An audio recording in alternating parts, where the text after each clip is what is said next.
Japan কি সত্যি পারমাণবিক অস্ত্র বানাতে চলেছে? এর মাধ্যমে কি পুরো এশিয়ায় নতুন পারমাণবিক উত্তেজনা শুরু হবে? কারণ উত্তর কোরিয়া অভিযোগ করেছে যে জাপান তাদের অপারমাণবিক নীতি পর্যালোচনার দিকে আগাচ্ছে, যার মাধ্যমে দেশটি পারমাণবিক অস্ত্রের দৌড়ে প্রবেশ করতে পারে। এই ঘটনার সত্যতা আসলে কতটুকু? দ্বিতীয় বিশ্বযুদ্ধের সময় ১৯৪৫ সালের ৬ ও ৯ আগস্ট জাপানের হিরোশিমা এবং নাগাসাকিতে পারমাণবিক বোমা দিয়ে হামলা চালায় যুক্তরাষ্ট্র, যার নির্মমতার সাক্ষী হয় পুরো বিশ্ব। ওই হামলায় অন্তত ৩৮,০০০ শিশুসহ নিহত হয় ১.৫ লাখেরও বেশি মানুষ। এই ঘটনার পর অবশ্য পারমাণবিক বোমা দিয়ে আর কোনো দেশ কিংবা অঞ্চলে হামলা হতে দেখা যায়নি। তবে অস্ত্রটি অর্জনের দৌড়ে নেমে পড়ে ভারত ও পাকিস্তান সহ অসংখ্য দেশ।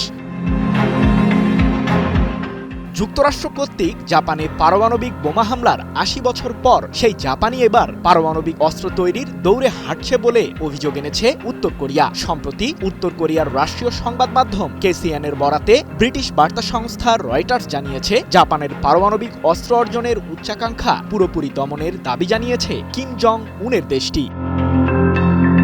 মূলত উত্তর কোরিয়ার পররাষ্ট্র নীতি বিষয়ক একজন কর্মকর্তার মন্তব্য থেকেই এমন সংবাদ প্রকাশ করেছে কেসিএনএ। ওই কর্মকর্তার দাবি, জাপান তার ৩টি অপারমাণবিক নীতি পর্যালোচনার উদ্যোগ নিয়েছে, যার মাধ্যমে দেশটি পারমাণবিক অস্ত্র তৈরি করার ইচ্ছা প্রকাশ করেছে।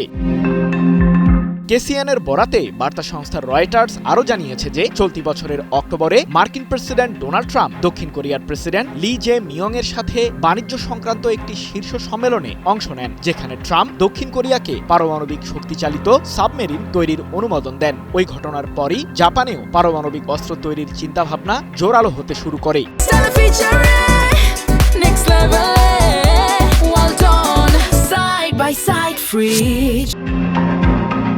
অথচ উত্তর কোরিয়ার সর্বোচ্চ নেতা কিম জং উনের নেতৃত্বাধীন দেশটির কাছে ৫০টির মতো পারমাণবিক অস্ত্র রয়েছে বলে দাবি মার্কিন থিঙ্ক ট্যাঙ্ক আর্মস কন্ট্রোল অ্যাসোসিয়েশনের। এমনকি এই অস্ত্রের ভান্ডার দ্রুতগতিতে বৃদ্ধিও করছে পিয়ংইয়ং। সৃজন মাহমুদ, নিউজ 24।